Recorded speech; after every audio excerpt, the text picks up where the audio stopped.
First we need to remove any mould lines. I basically just use a modelling knife for this, and rather than cut into the model, drag the blade backwards, much like shaving the mould lines away. Sometimes you will notice after you have undercoated a model it brings them out more, and you'll find some that you've missed. Never be afraid to remove these and just touch up the undercoat with a little bit of paint by hand afterwards. It's well worth the time and effort, a little bit of time and effort at this point, to save you a lot of work later on. First colour we'll be using here is a 1:1, or if you prefer 50-50 mix of Skeleton, Horde and Plague Bearer flesh, and we'll just be going over any parts that are armour. A lot of people believe that it's easier with contrast paints at least to just absolutely blather the model and then re-undercoat any parts that are going to be a different colour. I strongly disagree with this. I think it's good practice to be as neat as possible. You will get better results. It's all about controlling the paint as much as possible, as you can see, making sure that it's pooling in recesses, not too much on the surface. It's not the end of the world if you do go over. We can, as you say, just re-undercoat the parts that are going to be metallic and things, but as I said, it's just good working practice in my opinion to be as neat as possible at this point. Get as much practice as you can using these things, and overall you will get a better result for this.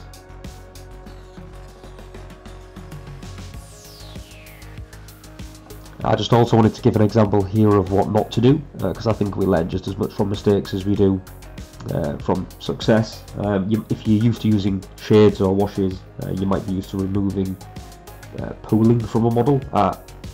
With contrast this doesn't work as well, so basically don't do that, just leave it where it is. As you can see, it leaves quite a mess if you try to fix the problem.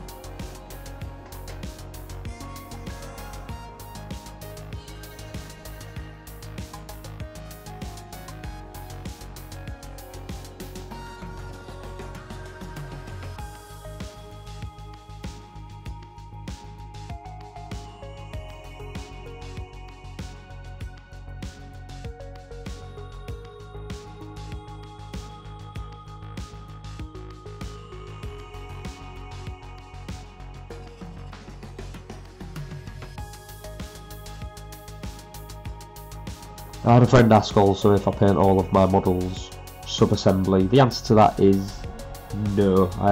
For this video, at least for the angles I had to paint this thing out with the webcam in front of me, I thought it might have been easier. Actually turned out to be more difficult. So the answer to that question is no. Normally I would assemble a model completely, unless it has exceptionally difficult components to reach, as putting the models together afterwards can damage the paintwork, things as such. Some people do, some people don't. It works sometimes, but for the most part I will assemble a model completely before I start painting it.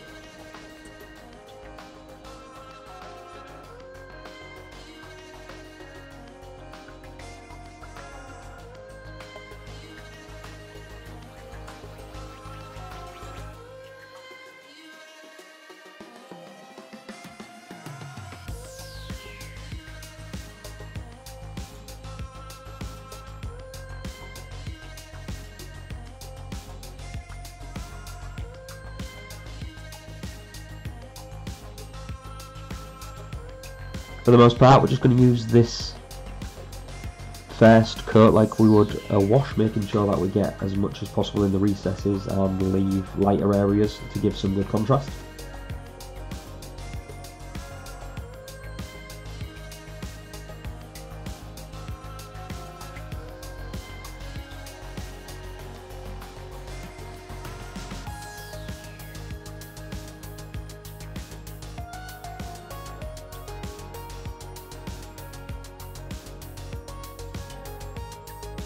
You will see as well that I'm painting parts of the model that are going to be eventually covered over by, say, the cloak, for example, in this part. I'd still recommend painting these areas if you're new to contrast paints at least, because any practice is good practice, so you may as well use that time to practice some parts of a model which are not going to be seen.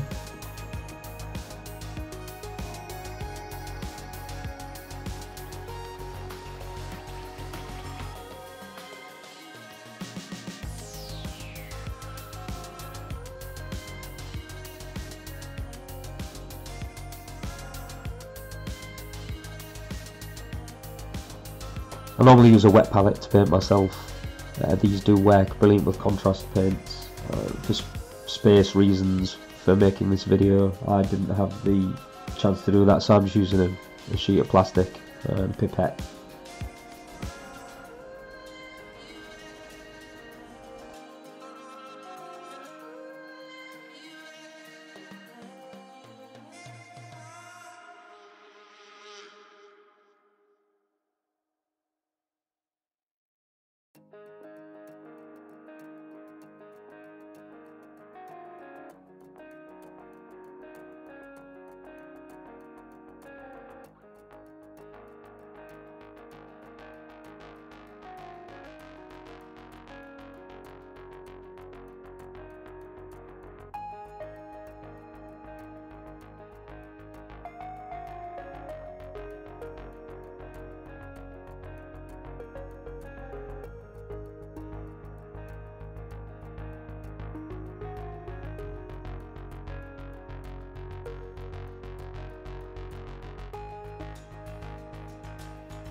This is the first stage of the armour mostly done. It would have probably been useful information to have told you that this model was undercoated in grey seer to give it a cooler, more dirtier look.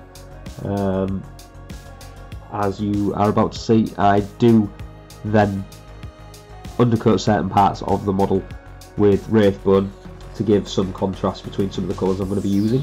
So basically I'm applying Wraithbone here to any areas that are either going to be bone or going to be flesh. The reason for this is because we're going to use some really similar colours, so we want to make some contrast between the fleshy parts and the parts that are going to be later going to be metal, which will become evident a bit further in the video.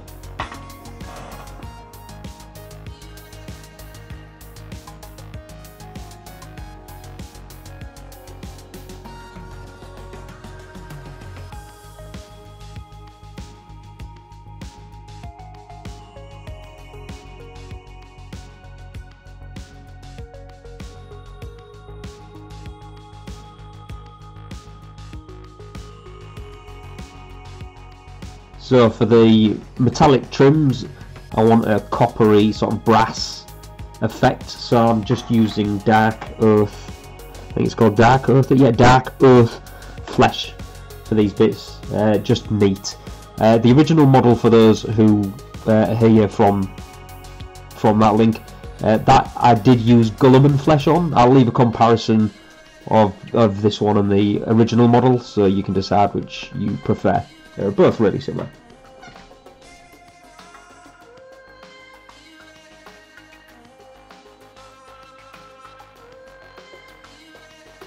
When painting these parts or any other part that's a different colour, don't be afraid to take the paint into the recess that, in this example, the armour colour is already in.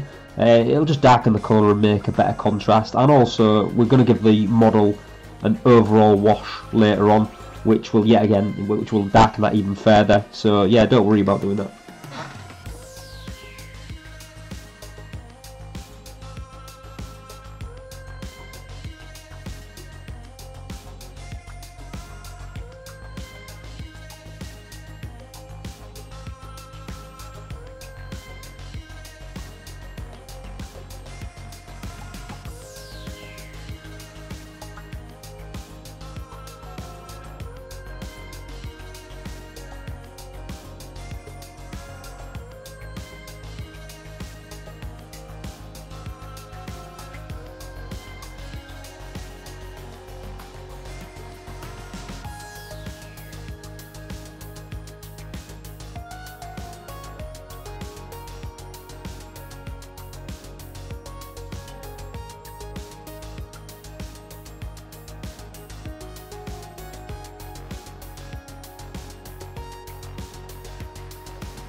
One thing you might notice that I'm doing overall is I started with the lighter colours on your model and then moved down to the darker colours as you go further on, later on to the rusty bits, which are going to be even darker, because it just means that any mistakes you do make, with some of those you're not even going to need to undercoat the model, you're just going to cover it anyway, so it just makes that's just an added little bonus.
If you make a mistake and you go over, if you're quick enough, you can just use water. If you're like me, a brush sucker, you can just basically wipe that off before it stains. That's another advantage of contrast.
So for the original model I painted the entire cloak in Magos purple, but I wanted to try something a little different with this, so I wanted to paint the top of the cloak in Flesh Tearers red, and then the rest of the cloak I will paint in Magos purple as well.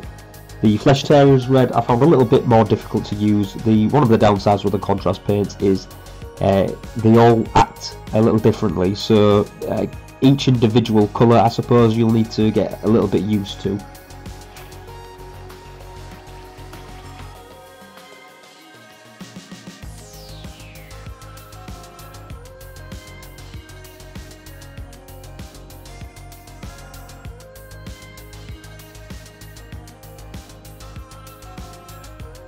Some proper pro camera angles and lighting here for you. As I say, I will strive to get better at this now I've got a better setup.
So for some reason I decided to move on to the rusted metal parts rather than finish the cloak at this point. So that's just a mix of snake bite leather, which I will have to say I'm glad they brought back some of the older names, and Griff Hound Orange. So snake bite leather and Griff Hound Orange, 1-to-1 or 50-50, and just go over all the metal parts that you want to look rusty.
The lighting does get better, I promise. I didn't realise my camera had defaulted back to auto exposure.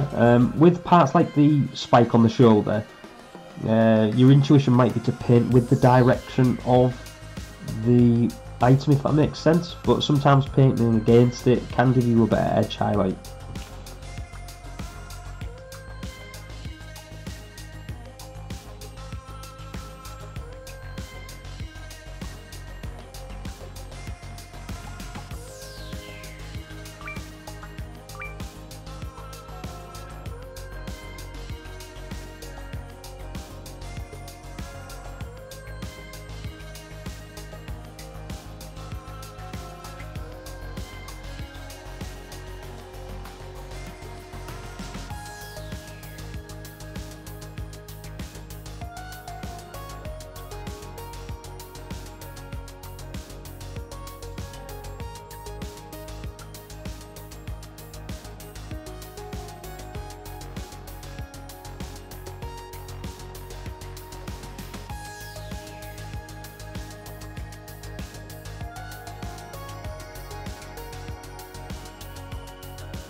And back to the cloak with Magos Purple.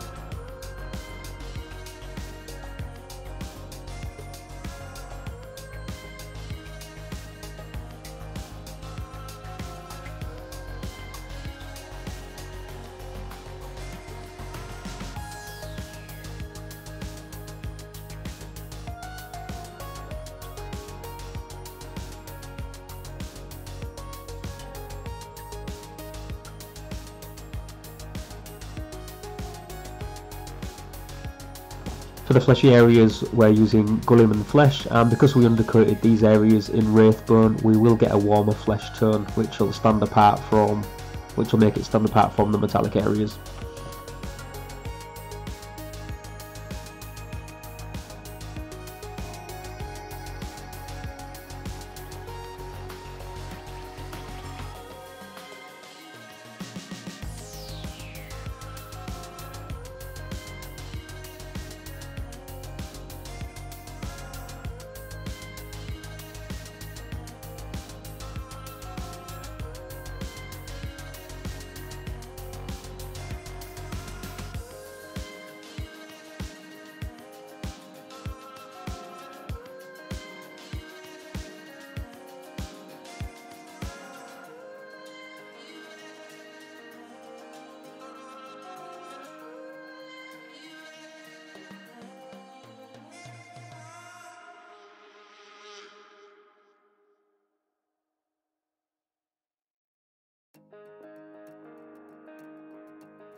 And on to Volupus Pink, whatever it's called, to make the flesh look raw. You may notice that I have got the contrast medium open and on standby, so what I can do is I can really tone this down straight away if it's too strong, before it stains.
Just a bit of water used here. You can use water, you won't get the same effect as contrast medium, but this is adding water, basically use it more as I would a shade.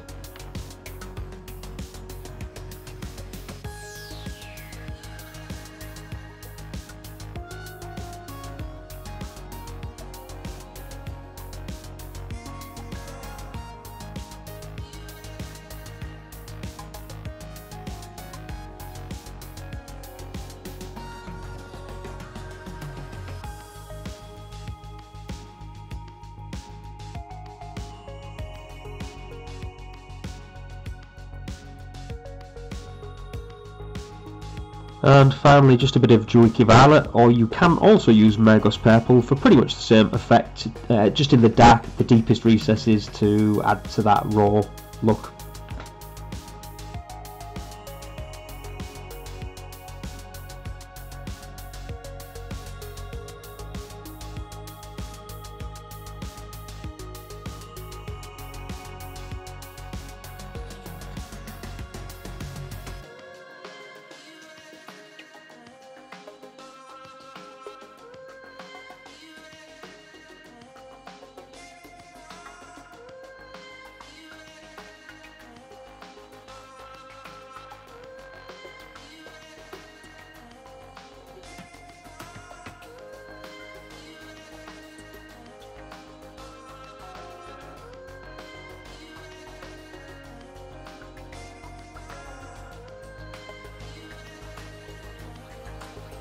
And for the third time, back to the cloak.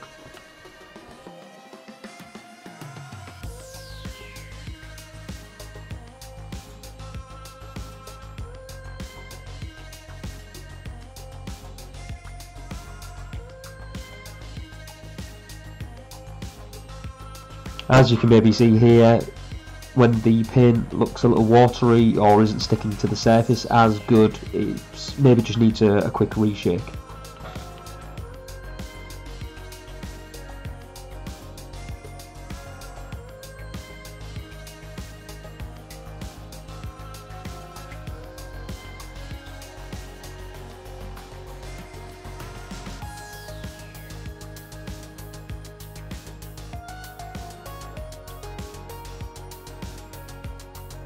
So that pretty much concludes part 1. I've decided to split this into 2 parts because it took a little bit longer than I thought it would. Video is currently standing at around 35 minutes. It's been played most of the time at ×3, so about an hour and a half to get up to this point on this model. Please click like and subscribe if you do like the video. It just lets me, and all that bull, it just lets me know if people are interested, people do like the content, and whether to do any more basically. Thanks.